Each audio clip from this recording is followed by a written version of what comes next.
Okie doke. Okay. We are back for round 5. Round 5 and we're not even done. 40 runners means 6 rounds tonight.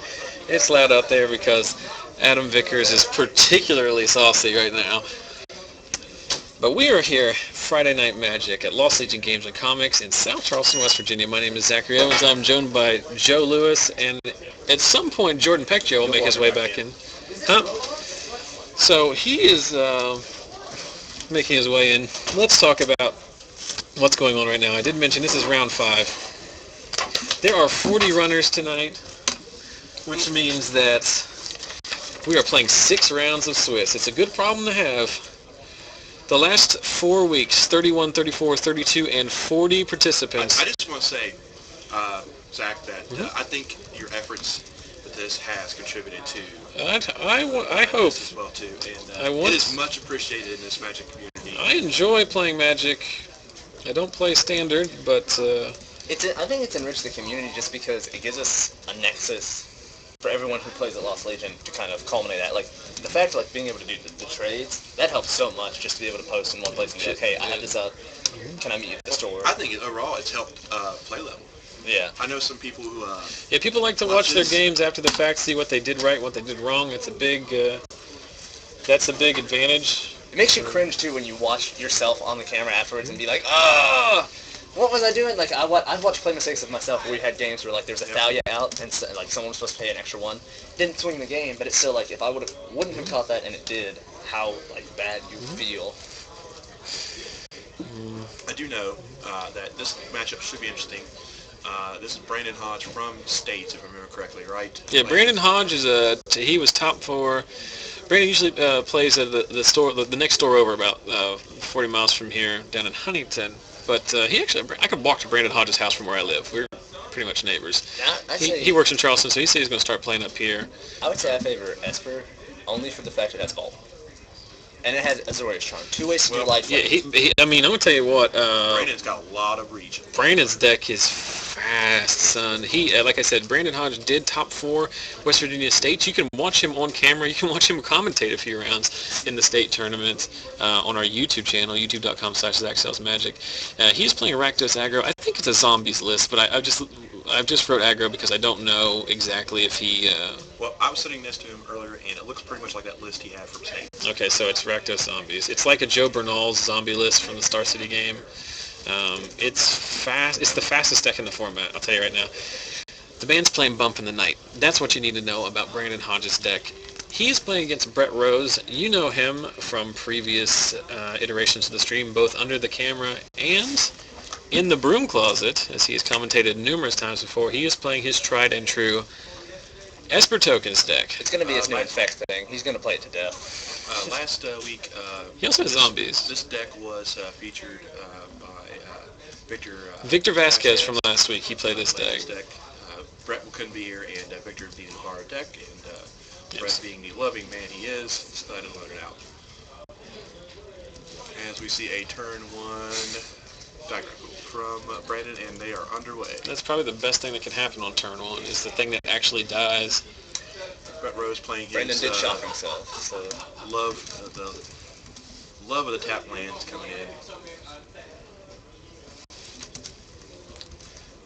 The collectible is going to be quick and fast. Bump in the Night for Brandon. Or as I like to say, boom in the night. I do think it's interesting that card has gone from seeing no play to being this. It's not seeing no play. It was seeing it. It's seen play in modern decks. You play Lava Spike and Legacy Burn. It's a 3 damage spell for 1 mana. Okay. But you can only play it in this Rakdos deck that is fast enough where that extra little bit is relevant. You know what I mean? Yeah. Well, it's also good if you just need that last 3 points. Did he mold the 5? Unleash Cackler. I don't know if he did or not. But see, if Brent untaps with a white and plays Lingering Souls, this game is pretty much in his favor. I think it's a haunting. It's a haunting. I'm going to try and bring him in for haunting. Yeah, I'll tell you, and if you haven't watched this deck before, I say it every time he's on the camera. Blood Artist. Which is a smart play, because right before the Esper Tokens deck comes out of nowhere. So he's gonna take 2, but what do you care? You You just wiped out his whole board. I'll tell you this too. We're going to need to find another game because these games won't last very long. I will be more glad to help you for that if that happens. Okay, I appreciate it. I wanted to get Brandon wanted to get on camera, and I wanted to have him on camera, but I do know that his deck is. Oh, well, I this forgot is to a good start. matchup. Both these guys are, I believe, are what? These are 3-1s. There's only one 4-0. We have a lot of unintentional draws tonight. May I see the lingering matchup list, please? Absolutely. There's a 12, 2 10s, and a couple 9s. So he resolved the front half of Lingering Souls. Grave Crawler. Mm-hmm.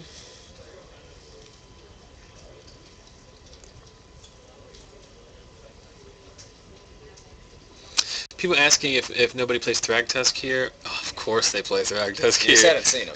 Well, actually, we have seen him. We saw him on the tokens there's deck. been 2 decks that played Thragtusk tonight. The 5-color door deck played him.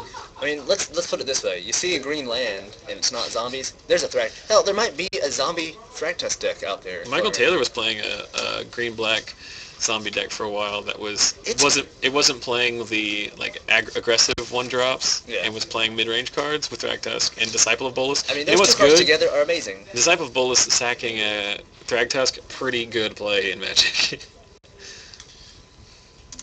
Tough to keep up with these life totals. I'm going to take the 2 from the Grave Crawler, and there's a Vault here. I just want to here. Yeah, I will say this because I know people stop watching after the first game is over on YouTube all the time. But I talked to JB, the shop manager, and they will be announcing their Black Friday sales on their Facebook page on Monday. So I will provide a link to that both in the chat as well as on the Facebook page. Black Lotuses, 50 cents. Calling it now. They're not real. D-Sphere on the Blood Artist. I love Detention Sphere. I recently got a foil one for the Cube, thanks to Max Turner. Very excited to play that. Also, foil Cyclonic Rift is like my favorite card. It's so pretty. I just love to. I mean, I love Upheaval. It's like almost as good. No, it's not, but it's pretty good. So this is the problem with the aggro deck is that it does stall a certain amount. You know, but Brandon did mull to at least 6, maybe to 5. I think he mulled to 5. Intangible Virtue. It's intangible virtue. No, another I mean, win. that's all it is. And virtue. Another win. So that's 12. Yeah, that's lethal. Unless, yeah.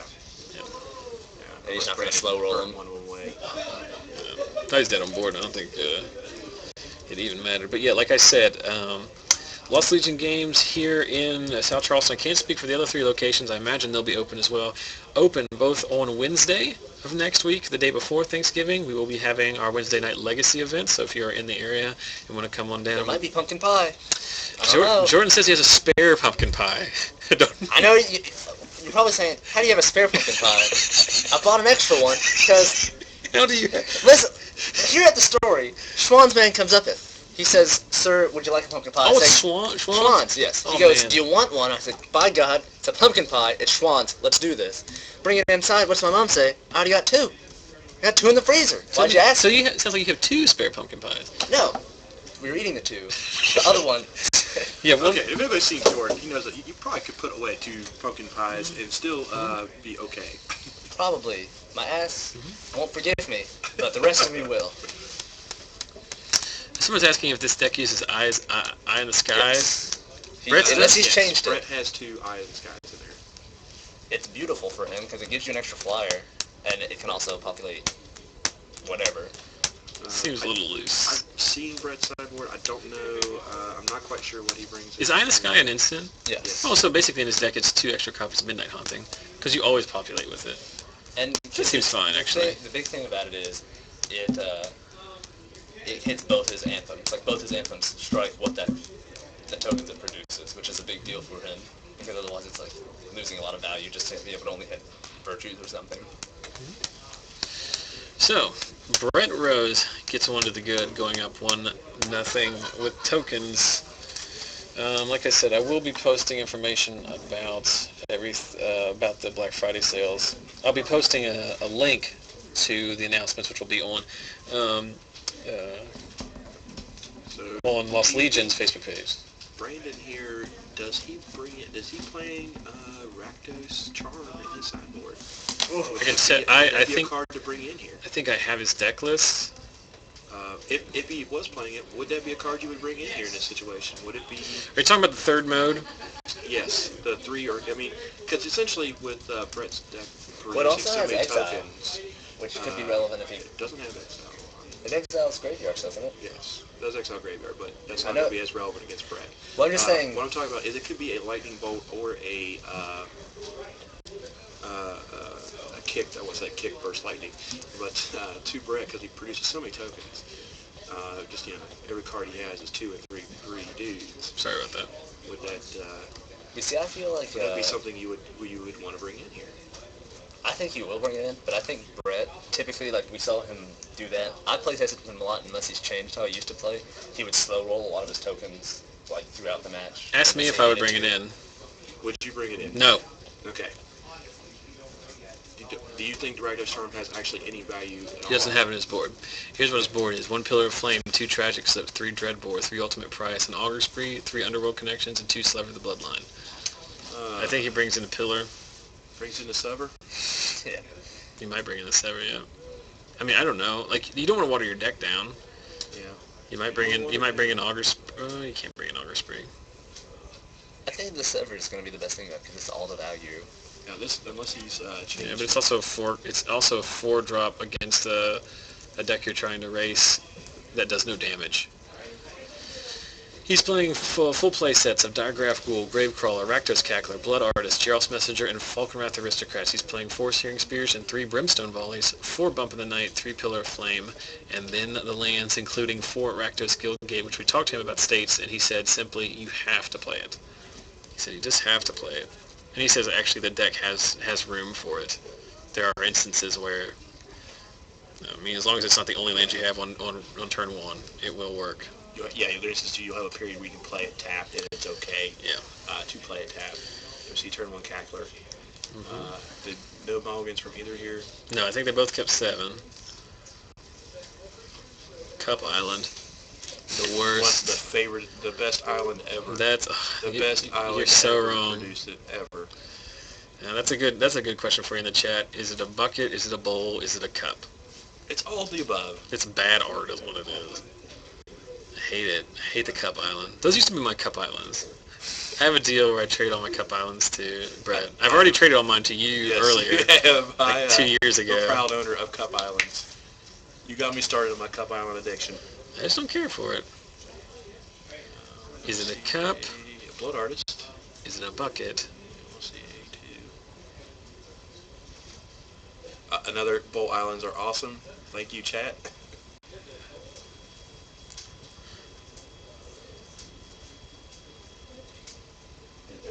Brett might be stuck on white mana. Nope. Brett is slow rolling the white mana. And for a... Bremen pretty unfortunate here. He's getting... he's playing 12 1-drops, and he's only seen 1 of them this game. I see another Cackler in his hand. Did he just draw that one? That's Vickers, right? Yep. Hope everyone can hear that. I feel an aristocrat coming. Well, I just realized that I haven't been paying attention to the live totals at all.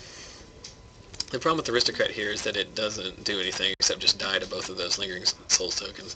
Aristocrat's actually not very good in this matchup. In weeks past, we've watched Joseph. What else does he play for 4 mana? He could bring in the Sever. Like, how good would Sever be right here? Not very good because you want to wait for the back half of Lingering Souls. Yeah, but I mean, still, you can load your board up and then. Aristocrat. Yep. Yeah. But it doesn't do anything. You can sack your Blood Artist to it. The Blood Artist is a... You have to clear your board, right? It's blocking 1. Is he only blocking just there? Yep. Just blocks the takes the 4. Or no, takes 2. He takes 5 total. Takes 5. No, he blocked the Aristocrat. He did block the Aristocrat. Oh, he did. He did block the Aristocrat. Did they miss the trigger with the Blood Artist? What was Brett at previously? I think they did. But again, that's a trigger they have to... That is not a rule violation. That is just a missed trigger. That is something I don't feel bad about. So he's going to exile Lingering here. Mm-hmm. Get a couple more. Going to cast another Anthem. Yep. Ooh, that's a beat. Now Brett's... And I say it literally every week that we see Brett's deck. The best part of Intangible Virtue is not the Anthem. It's the Vigilance. All your creatures are evasive. You can get in incremental damage and not sacrifice the crackback. It's so good. And the fact that it has... He has a vault, too, down there. So next turn, if he lays a land, he's literally just netting all value. Mm-hmm. This could be one for the books here very soon. Brandon does not have very many outs right here, other than just comboing out for something to just drain Brett dead.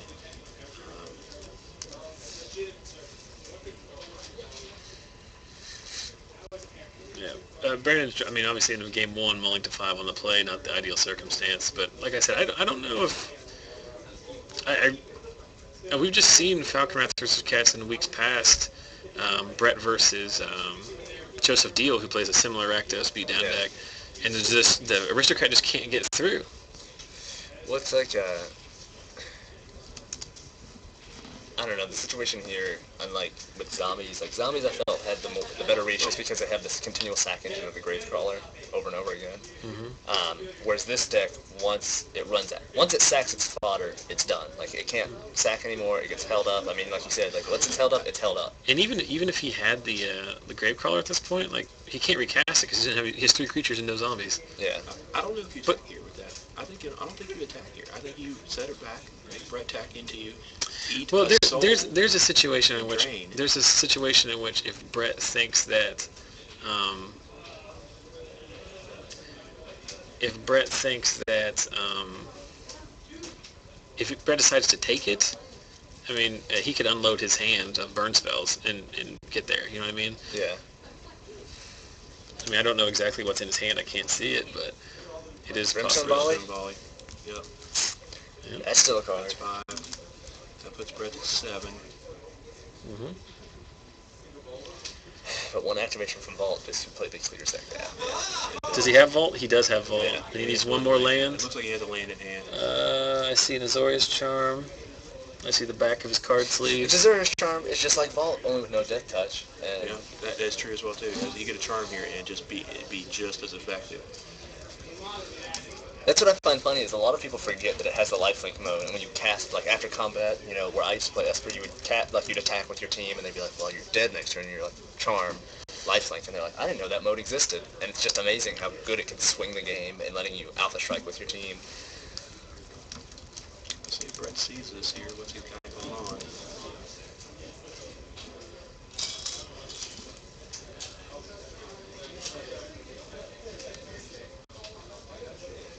Brett's attacking with the team. He decides not to charm.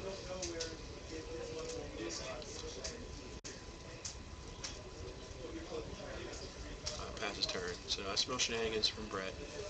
You may try to charm the Aristocrat. Yeah. Which, here's the thing. Sack Artist, sack Aristocrat, Brimstone Volley. It's good. Yes. Don't even have to attack. Yep. Does he have a volley? What's that card saying? Is that a charm? Well, he can only sack one time because once the Aristocrat's gone, Okay, true. Well, now he has messengers, so it's just like... now it's over. This could be it. I mean, well, not it, but this will definitely... Give him lifelink. But he is going to do lifelink. Yep. I bet he's doing lifelink.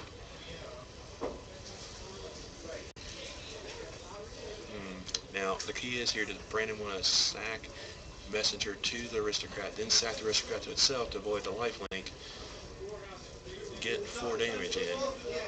He's going to sack. And then does he let the damage resolve?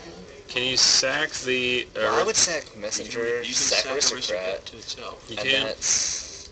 Yeah. Yeah, sacrifice a creature. Sack it to itself. Well, he's got it, because you just sack Messenger, sack Aristocrat. That's 2 damage. That's a 2 mana drain from Blood Artist. Well, he has lifelink. But no, the lifelink wouldn't go through because you sack Aristocrat before damage is done. Before damage is dealt. So Yes, we Brandon just missed that it. there. Brandon missed it. He a kill right there.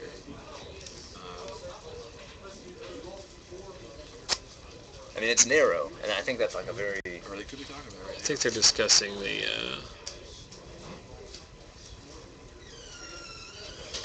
might be a discrepancy in terms of life.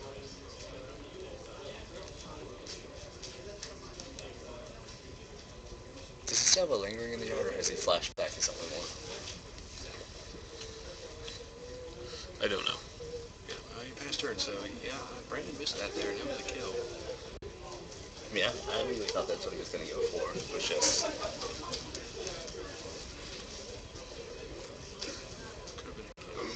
Could have been a kill, Mel. We may be missing it as well, too. It may not have been a kill. I mean, I don't know exactly what the interactions were about when things were cast and making sure that the life total was in fact accurate. And again, like I say every week, it's very easy to see these things when we're in here and not playing. Absolutely. There's no stress in here. The only stressful part of my Friday is deciding what I'm going to get at IHOP afterwards. Number one, caramel hot chocolate. That's guaranteed. I actually want to say I'm very excited for tonight because I think I'm going to go out at the omelet range and go for something crazy. You got omelet every time we've gone. They're delicious. You know what Brett Rose likes to get? Chocolate chip pancakes. Yeah. He's every a baby. time. He's a baby. I would say what could have turned into a very, what was that, another aristocrat? Yep. What looked like could have been a very quick game turned into a little bit of a grind here in the second match. Yeah. Looked like Brandon was not going to dig himself out, but Brandon's missed some land drops here, which has really hurt him with the ball. Aristocrat does resolve. Yeah, the chat's not pleased with him missing the Blood Artist triggers, but I don't really think it matters, does it? Do you not attack with everything here? Do you not attack with the messenger? I don't know. Why not just beat? What's he... Haunting doesn't do it? Well, I guess he should have Eye in the Skies. He could have... You know he has I something. think that's what Brandon's playing around is Midnight Haunting here.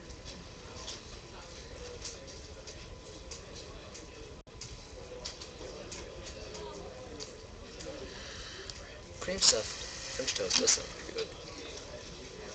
On the top here, I thought. He's attacking with it, so yeah. So Brandon is going to attack with that. Again, check it. We don't know if on that back there if we missed something. It looked like it was, but it could have been missed something. But we have Snapcaster Mage for Zorius Charm for lifelink, and this time he's going to catch it, I think. Yeah, he's catching it before damage is... he's going to put it on top. He's going to put it on top. Put it on top. Puts into 6, puts into 2.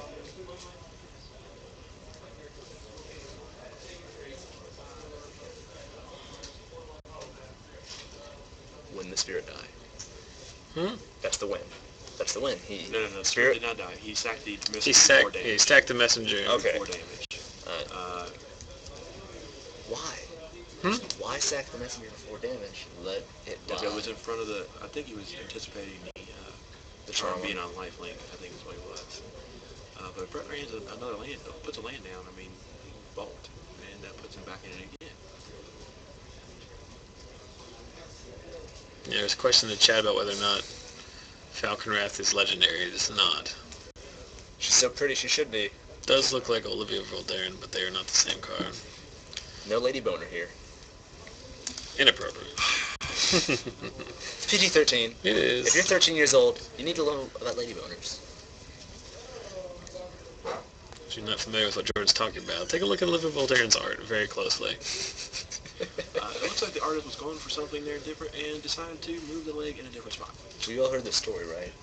About the, apparently the artist had it where her foot was angled correctly, and then when other people saw it, it was like... Hold on a second here, this game's teetering on the balance here, so...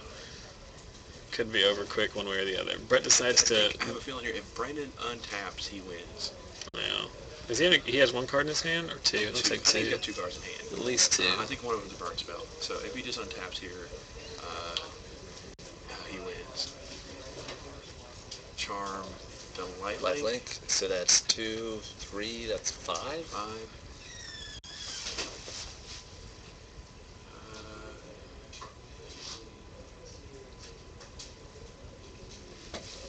puts him to 7 again. It's an interesting interaction with Zoya's charm. I think, I don't know, I'd say 75% of the times we've seen that on, maybe even higher than that on camera, it's either cycled or used to take out a creature, but very relevant in this match. Do you have to declare modes as you cast the card? Yes. Okay. It's locked in as soon as you announce what it is. Alright, so you can't do some like really tricky stuff and be like Azorius Charm. They decide what they do and then be like, oh, okay. Yeah. You gotta name modes and targets when you,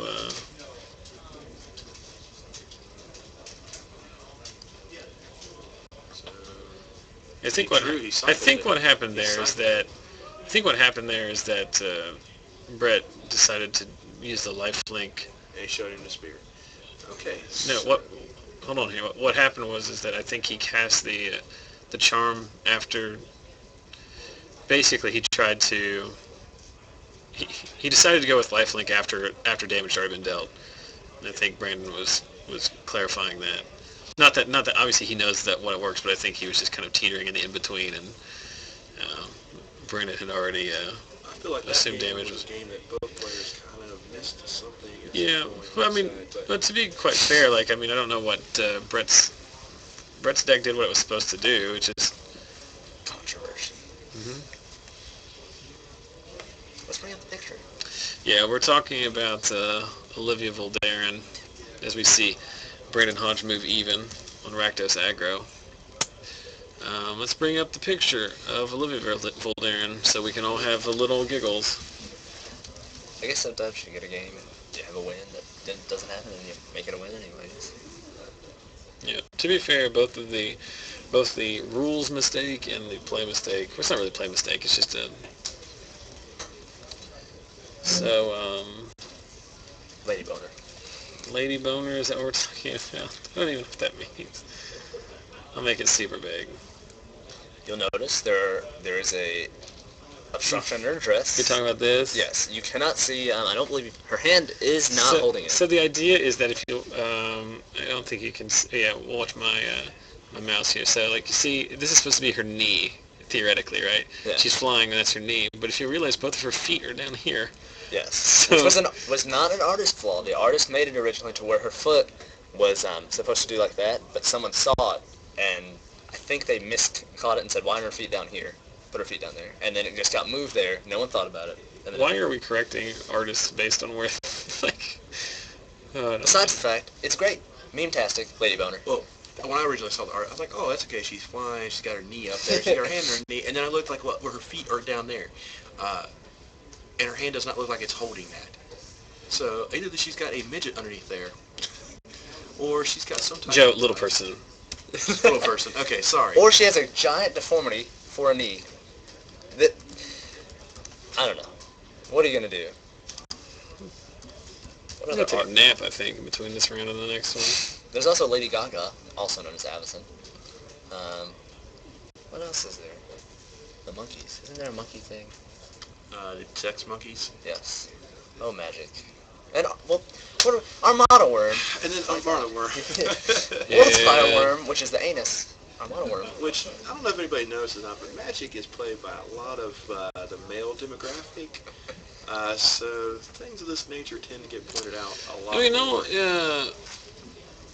In all seriousness, though, it's very interesting that they would, they obviously care about art to a certain extent because they put the kibosh on that questionable playmat from the one Grand Prix because it was subjugation of women, and it just seems funny to me that they'd be concerned about stuff like that and didn't miss the fact that Armada Worm looks like a giant phallus with a helmet on it.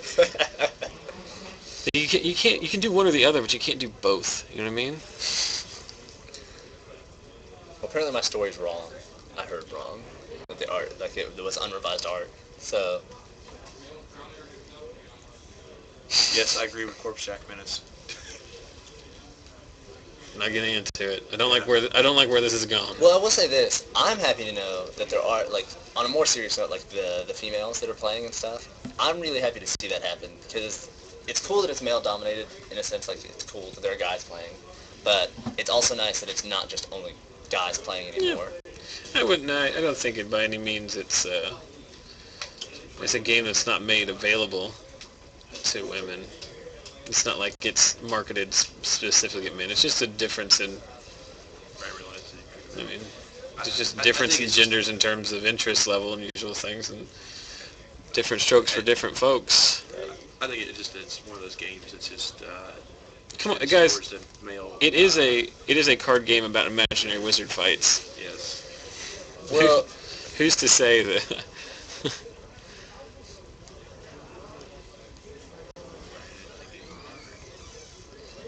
What was the thing? Triumph of Cruelty or whatever, or Triumph of Ferocity has Gurk holding Liliana down, and there were some concerns that it was sexist because it looked like he was going to kill her. He was going to kill her, but not because she was a woman, because she was a jerk. Yeah, it's storyline based. On that, I can see Wizards being concerned because Wizards had this fight with this whole image thing for a while. I mean, with devils and demons. Being phrases. I know that the sacrifice human keyword was a kind of a concern. Brandon's had a mole, I think, 3 or 4 times in this game. Really? Still doing commentary, bud. You still doing commentary? Like, you just need to tell him that, like, you're not available. I don't know what he thinks is going on, but so Brandon's deck, he mulled the 5. Yeah. This mold's considerably, and just I don't know why I'm doing this, but I'll say it one more time. There's the comments in the chat about like, how are these terrible decks on camera? Like the deck that Brandon's playing top 8 at Star City Games tournament 4 weeks ago. He top 4'd the state tournament with it. I don't understand what's terrible about it. And even though people don't like favorable wins, it's just the 7th and it's just the 5th and 6th intangible virtue in this deck. That's a real card. I don't know, maybe I should ask the internet if it's alright to play Gerald's Messenger. I'm getting salty. I'm getting tired of the, Well, it's getting later. You're like, I want IHOP, and I'm having to deal with trolls. And now... I'm sorry that our free entertainment is not of quality. Now, did you hear about the 16... this is really off topic, but strippers at a 16-year-old... I did hear about that on Bob and Tom this morning. Yes, that was... Did you hear about 3 Anthem effects? All the time from Brett. Well, once again, Brett's horrible deck attacks for 10 on turn 4. What a noob. The thing I love about it is, like, the Anthem just let you make... It's for 8, I'm sorry. All your dudes come out beefy. Like, you're just like, oop. The thing about the Anthem effects is, number one, people aren't playing things that remove them. Yeah. I mean, I guess they're playing Abrupt Decay in some of the zombie lists. But... And you can play O-Ring or whatever, but... It just feels so bad to go after an Anthem like that with those cards. Well, I mean, you can't one-for-one their creatures with them. You play Planner Cleansing. You wipe it all away. You're like, enchantments, gone. Did you play one of those in your Esper deck? I was trying in to your board? against Super Friends. Yeah, if you play one in the board, it's good against the mirror. Yeah. Alright, Brett Rose takes box, and then we have a Nighthawk. Yeah. Oh, he's playing Nighthawks. That was not in the sideboard that I listed earlier. He's obviously made changes. Nighthawks, that's good. Nighthawk's great in the mirror. Well, didn't he say that during state two that some of his sideboard options were kind of just there to fill space? Yeah, his state sideboard was 15 different. It was 12 different kinds of removal spells, and block ones takes 2. But he's going to vault. Of course, Brett's vaulting in response. This is going to gain 8 life. Which pretty much put this out of range for Brandon here. He's going to lose 1 token, but I think he's more than happy to make that trade. Be up to... and that's the insanity of it. Like, when we saw him go against other aggro decks, being able to vault one vault activation pretty much puts them out of the range of the other deck. Because there's not enough burn or resources for them to use. While still having to deal with his pressure. Yeah. Yeah, I think that is this pressure. And Series to get rid of the other one. And that's... He had a 2-for-1 himself there. Or actually 2 for a half himself there. I mean, and look now. He's got 20 he's still at 20. Yeah. Effectively. It's a great position for Brett, obviously. And the fact that all of his cards are 2-for-1s or 4-for-1s. Yeah. And there's nothing, and I'm not downing Brandon at all. I just think it's... Brandon's deck is very good. It's just not a great matchup for him. Yeah. Yeah, so this 1 Lingering Souls is going to result in 16 power. Yeah. He has Midnight Haunting. I would imagine, if he leaves that He's up. got level 2 open, so he's probably got Or a charm. negate. It might be negate or a charm, yeah. He usually runs syncopates too, so He left he's got 3 open, do you leave? In the board. or in the main. He runs syncopate in the main. Like 1 or 2 copies. He doesn't run very many. Oh, that's right. I remember it from previous weeks, yeah. Oh, someone else makes a good point in the chat that Ray Revelation is played in the Paint Reanimator sideboards. Okay. And that is a great answer to the token deck, but a lot of decks don't have access to it. The other aggro decks certainly don't. And we see the power of Vault. Every time Brett's been on camera, both iterations of his tokens deck junk before rotation and now Esper afterwards. Yeah. It's just the Vault that always wins in the game. You want to go back and watch him play junk tokens on some of our YouTube videos. Like he would be dead on board and then cast a Midnight Hunting next turn, activate a Vault, and just go right back up to 20. Well, that's the thing too. Like Ghost Quarter or whatever. I'm surprised we haven't seen like Gavinies being used a lot. Mm-hmm. I'm not sure how much Moreland is, Well, but I'm surprised we have not seen Do you block? I don't know if I block. Is there a reason to block?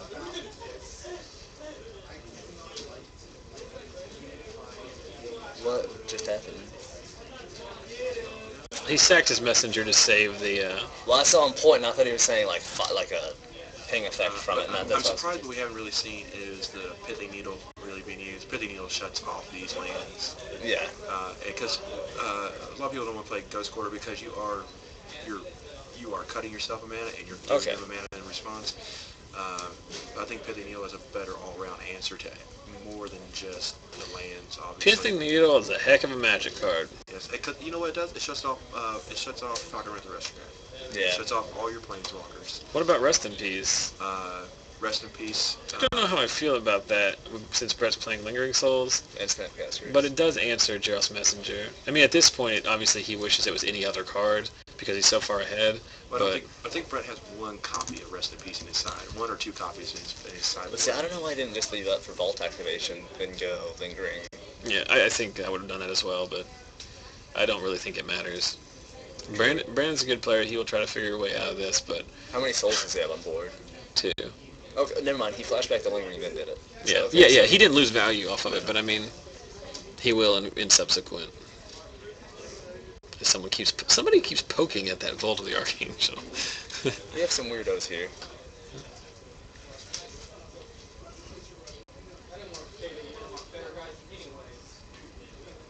So each of those is a 4/4, right? Yeah. Blood Artist. Is that enough? No. I mean, is I it? think Brandon's still dead on board here. Yeah, he's dead no matter what. Yeah. He just didn't get the draws he needed here. Well, Joe, did we say these were 3? Yeah. He's mulligan, I think, 4 times across 3 games. I don't think we're going to have time. There's only 10 minutes left in the round.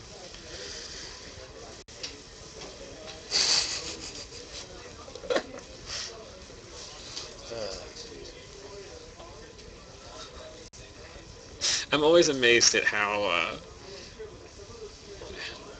people are so quick to call decks bad that are winning. Yeah. Yes. Considering the fact that Brett has... All right. I'll admit, Brett Rose's Esper Tokens deck may not be the best Magic deck on the planet. Fine, Well, I'll say it. I'll admit it. My feelings are, it's FNM. I want to play something that I can enjoy I don't more care. than... Yeah. I care. It's so late. I've had such a rough week. If you guys don't like this, I just thought it was funny that you're like, I've had such a rough week.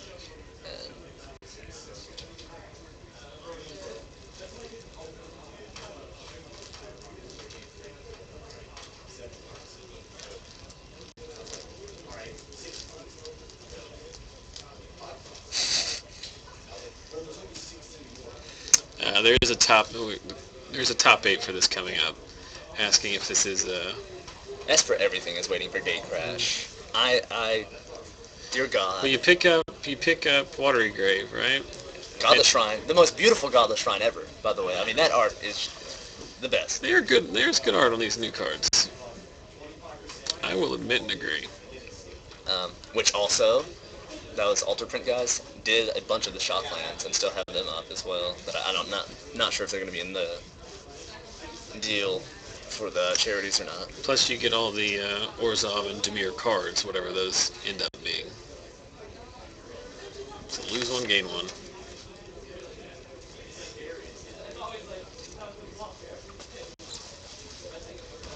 Yeah. He's spearing his blunderist to stay alive a turn. And then he sees, quickly. He thought about it long and hard, but He's like, unfortunate for Brandon that his deck did not. I don't think it's a good matchup for him, but his deck certainly did not help him at all.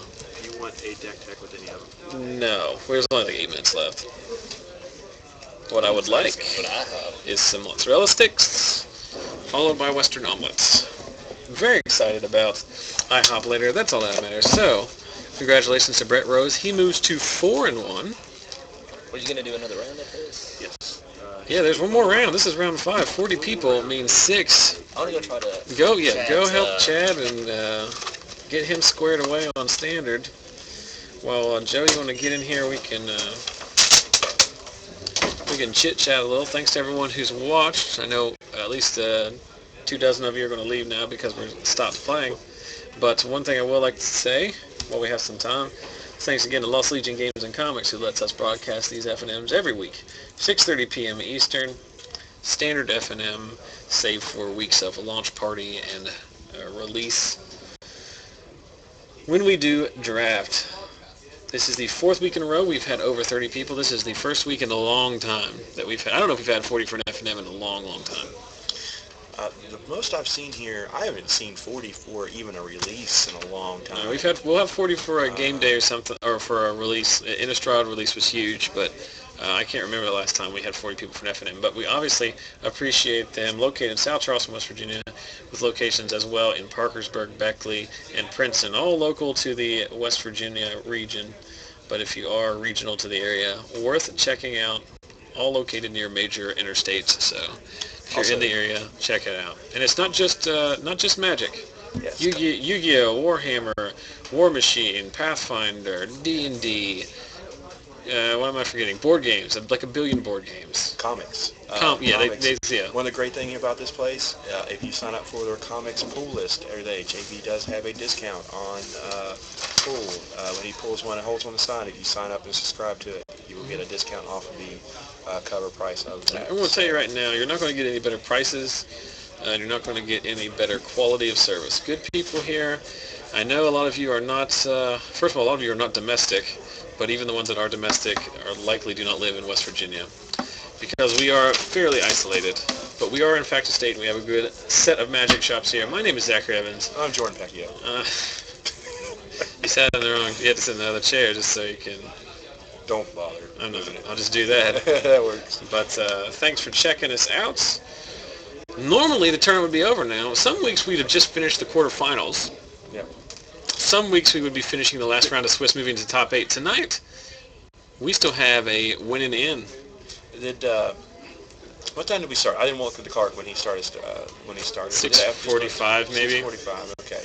I couldn't tell you without going back and looking at the recorded footage. But that's still fairly. I mean, even then, that's still fairly. We didn't start very late. Good.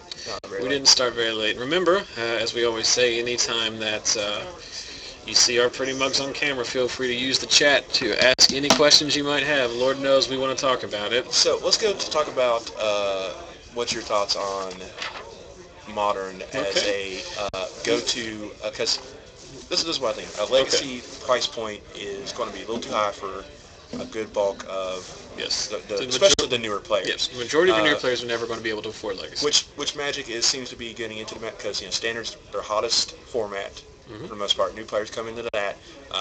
So the next they needed that format, that bridge. Do you think Modern is that bridge for them for an eternal format for newer players? Do you think that is their spot now? That this could be something that ends up being out there long and extended. That could maybe even, I hate to say this, even push Legacy kind of out of some of the tournament scene a little bit.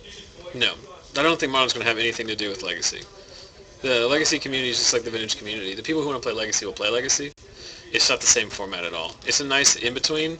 It's a nice try.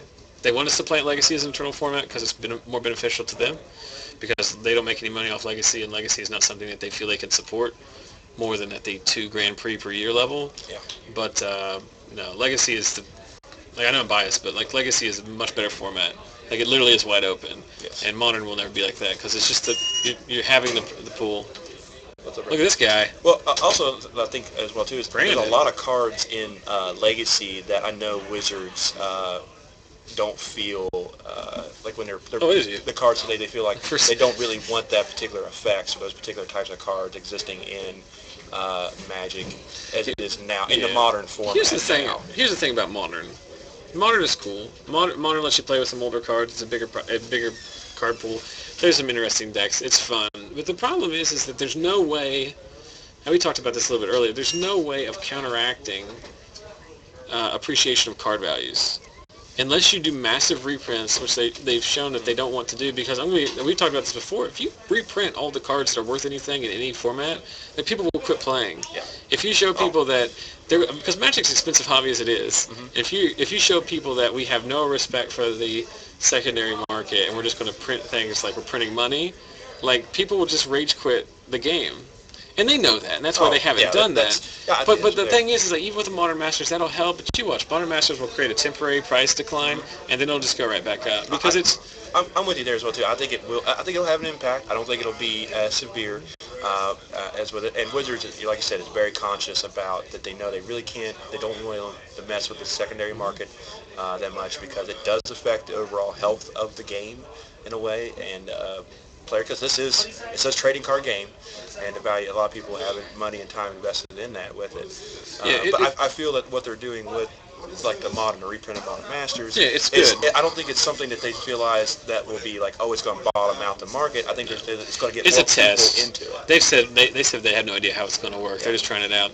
But not to cut you off, but since it's scrolling off the top of the chat, someone's asking if we gave away the Restoration Angel from this week. We did. In fact, that was won by Chris Harless. He's actually a local player here. Next week, make sure you go to our Facebook page, facebook.com/ZachSellsMagic. This week we're giving away 2 copies of promo Cathedral of War. We have run out of Restoration Angels, but we do have 2 $6 cards we'll be giving away. There's some comments here in the chat as well, so feel free to weigh in. I think it is. Here's one of the. I talk about this about Legacy all the time, and I mentioned and posted some information last week about some budget Legacy decks because we're trying to develop a Legacy community here. The one thing I hate people talking about is that Legacy is too expensive, and Modern to an extent is too expensive. Like, have you looked at how much a standard deck costs? Mm-hmm. Absolutely. Like, people, if you have 2 or 3 viable Tier 1 standard decks, you have more than one Legacy deck. Yes. Yeah, absolutely. Is Rug Delver and 43 lands and like top tier Maverick, are those decks or like Bug Control, are those decks expensive? Absolutely, because they have convoluted mana bases. But me and Jeremy Bales, when he came down here the other day for Legacy, we were talking about because one of the biggest parts of Legacy is the dual lands. That's one of the big sinks of money is the dual land effect. And we were talking about that, special lands from Zendikar and along with the shock lands from Ravnica make a very good budget-esque come in with it, because when you think about when you run Legacy with all the fetch lands, you can get the fetch lands cheap, but you can just go get basic land, or you can paying 2 is not as an impact, or you can get that shock land. You don't necessarily always need that dual color at that time, and you have there's all kinds of little tricks to get away with budget. If you're playing Reanimator in Legacy, you don't have to play it Underground. See, you never have more than 2 or 3. Someone's pointing out too, Jund is like 450 tickets on Moto and close to 1,000 retail. I mean, decks are expensive. Yeah. But anyway, more important than all that, we've been talking about Modern all night. We'll probably keep talking about Modern, but right now we got round 6, so we're gonna take a break. Do you need to check who you're playing there? That should be right here, Nick. Yeah, you can draw in, can't you? Yeah. Should be able to see, because there's 1, 2, 3, yes. 4, 5, I think 6, you can. 7. Yeah. Brandon Hart is 4-1, so I think you can. Has Scotty been on camera? No, that's the rats we're gonna have: Scotty Wright and Michael Taylor. Okay. You want to go ahead and get them? Yeah, I'll step over there. We'll take a break. We'll be right back. Don't go away. One more round of Swiss.